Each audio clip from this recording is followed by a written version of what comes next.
வணக்கம், வணக்கம், வணக்கம் நண்பர்களே. அதாவது செந்தில் பாலாஜி அவர்கள் சைதாப்பேட்டையில் உள்ள நீதிமன்றத்தில ஆஜர். அந்த இடத்துல பார்த்தீங்கன்னா, ஒரு கூட்ட நெரிசல் ஏற்பட்டிருக்கு. அத பற்றின ஒரு முழுமையான தகவல் தான் இந்த வீடியோல பார்க்க போறோம். சென்னை சைதாப்பேட்டை நீதிமன்றத்தில ஆஜராக தமிழக பாஜக தலைவர் அண்ணாமலை வந்த காரணத்தால், கிண்டி சைதாப்பேட்டை சாலை பார்த்தீங்கன்னா, மொத்தமாவே பார்த்தீங்கன்னா ஸ்தம்பித்து போயிருக்கு. அது மட்டுமல்லாமல் கடுமையான போக்குவரத்து நெரிசல் ஏற்பட்டிருக்குன்னே சொல்லலாங்க.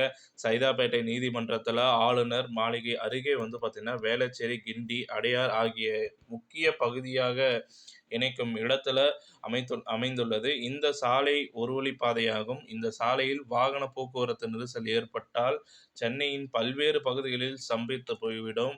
அது மட்டுமல்லாமல் கடந்த ஏப்ரல் 14ஆம் தேதி திமுகவினரின் சொத்து பட்டியல்களை தமிழக பாஜக தலைவர் அண்ணாமலை வெளியிட்டார். அண்ணாமலை வெளியிட்ட பட்டியலில் திமுக பொருளாளர் டி.ஆர். பாலுவின் பெயரும் இடம்பெற்றுள்ளது.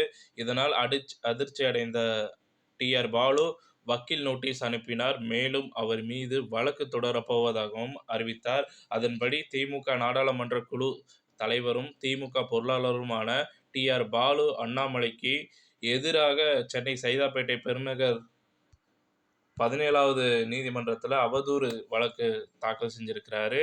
ஸோ இதை தொடர்ந்து தான் பார்த்தீங்கன்னா, டி.ஆர். பாலு தன்னோட வழக்கில் பார்த்தீங்கன்னா, 1957ஆம் ஆண்டு முதல் அரசியலில் இருந்து எம்பி-யாகவும், மத்திய அமைச்சராகவும் பதவி வகித்துள்ளனர்.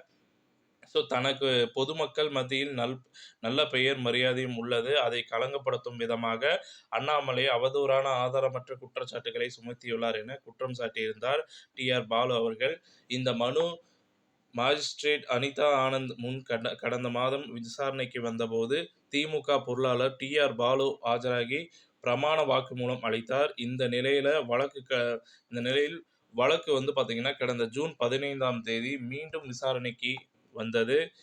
அதற்கு அடுத்தபடியாக தான் டி.ஆர். பாலு தரப்பில் ஆஜரான வழக்கறிஞர், எங்கள் குடும்பத்தினர் 21 நிறுவனங்களில் பல கோடி ரூபாய் முதலீடு செய்துள்ளதாக குற்றம் சாட்டியுள்ளார். பொய்யான குற்றச்சாட்டை கூறி நற்பெயருக்கு களங்கம் ஏற்படுத்தியதற்காக அண்ணாமலை எனக்கு நஷ்டஈடு வழங்க வேண்டும். இது தவிர அவர் மீது கிரிமினல் அவதூறு சட்டத்தில் நடவடிக்கை எடுக்க வேண்டும் என கூறியிருந்தார். இதையடுத்து இவ்வழக்கில் விசாரணைக்கு ஜூலை 14ஆம் தேதி நேரில் ஆஜராகும்படி தமிழக பாஜக தலைவர் அண்ணாமலைக்கு சைதாப்பேட்டை நீதிமன்றம் சம்மன் அனுப்பியிருந்தது. இதைத் தொடர்ந்து நீதிமன்ற ஆணைக்கிணங்க சைதாப்பேட்டை நீதிமன்றத்தில் இன்று அண்ணாமலை ஆஜரானார். அப்போது அவருக்கு வழக்கின் நகல் வழங்கப்பட்டது. இதையடுத்து வழக்கின் அடுத்த விசாரணையான ஆகஸ்ட் 24ஆம் தேதி மீண்டும் ஆஜராகுமாறு அண்ணாமலைக்கு சைதாப்பேட்டை நீதிமன்றம் உத்தரவிட்டது. அப்போது செய்தியாளர்களிடம் பேசிய அண்ணாமலை, டி.ஆர். பாலு மீது நாங்கள் முன்வைத்த அனைத்து குற்றச்சாட்டுகளையும் 2014ஆம் ஆண்டு மு.க. அழகிரி மதுரையில் தெரிவித்திருக்கிறார். டி.ஆர். பாலு எவ்வாறு ஊழல் செய்தார், எத்தனை கப்பல் வைத்துள்ளார், அதன் மூலம் எவ்வளவு சம்பாதித்துள்ளார் எல்லாம் தெரியும் என்று அழகிரி கூறினார். அவர் மீது டி.ஆர். பாலு எந்த வழக்கும் தொடரவில்லை. டி.ஆர். பாலு மட்டுமல்ல, அவரது குடும்ப உறுப்பினர்களும் சொத்து குவித்துள்ளார்கள். மேலும் திமுக ஃபைல்ஸ் பார்ட் 1 வெளியிட்டதால் திமுகவினர் பலர் என் மீது கடும் கோபத்தில் உள்ளனர்.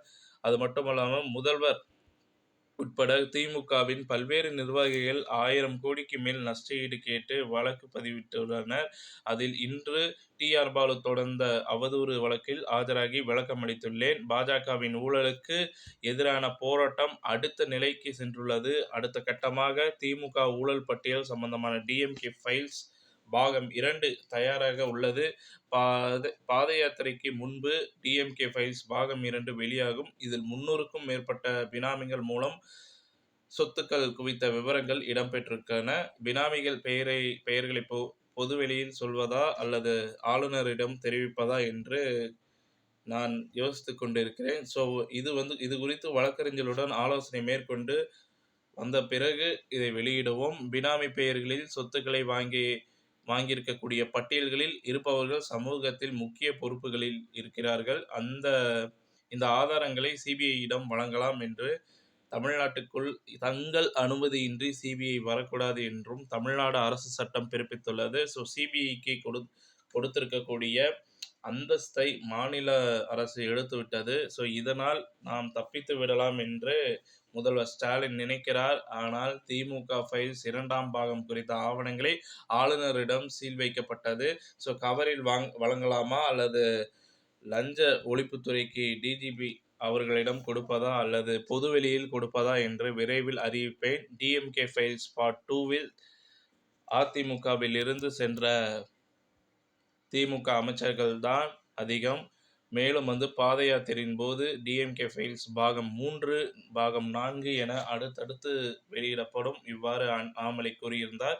இந்த நிலையில் அண்ணாமலை நீதிமன்றத்தில் இன்று ஆஜராக வந்த காரணத்தால் பாஜக நிர்வாகிகள் மற்றும் தொண்டர்கள் பெரிய அளவில் திரண்டனர்.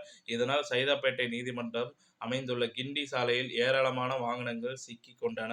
ஒரு வழிப்பாதையாக அந்த சாலை வழியாகவே கிண்டி, சைதாப்பேட்டை, வேளச்சேரியில் இணைய முடியும். அடையாறு, மயிலாப்பூர் மற்றும் கோட்டுப்புறம் செல்லும் சாலை, அந்த சாலை வழியாக சென்றால் தான் முடியும் அப்படின்ற மாதிரி சொல்லப்படுதுங்க. அது மட்டும் இல்லாமல் இந்த நிலையில் அண்ணாமலை நீதிமன்றத்தில் ஆஜராக வந்த காரணத்தால் பாஜக நிர்வாகிகள் மற்றும் தொண்டர்கள் பெரிய அளவில் திரண்டனர். இதனால் சைதாப்பேட்டை நீதிமன்றத்தில் அமைந்துள்ள கிண்டி சாலையில் ஏராளமான வாகனங்கள் சிக்கிக் கொண்டன.